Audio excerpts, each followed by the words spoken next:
හරි අපි දැන් ඉගෙන ගන්න යන්නේ ඕනෑම දශම සංඛ්‍යාවක් 10 100 1000න් පහසුවෙන්ම බෙදන්නේ කොහොමද කියලා කතා කරන්න.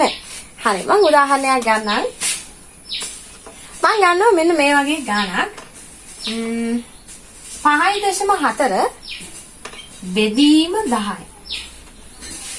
දැන් ගුණ කරද්දී අගය වැඩි වෙනවනේ.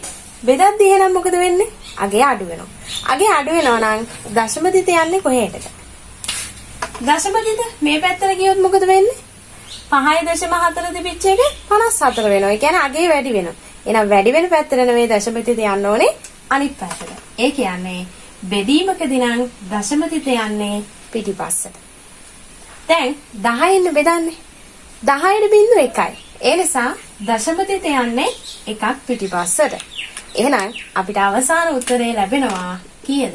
මෙන්න මේ ඉස්සරහට ආවේ දශම දිත 0.5යි 4යි කියලා. හැබැයි පුතේ අපි මේ උත්තරේ මෙහෙම තියන්නේ මේ දශම දිත පේන්න ඕන හින්දා අපි ඉස්සරහට දානවා බිංදුවක්.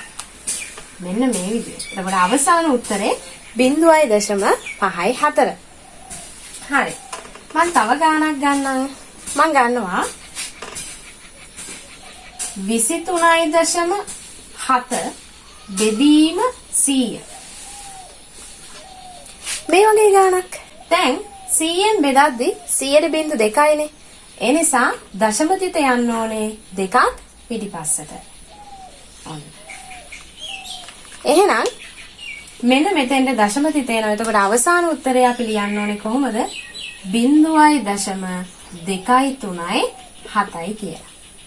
හරි. මම තව ගානක් ගන්නම්. මම ගන්නවා 0.4 බෙදීම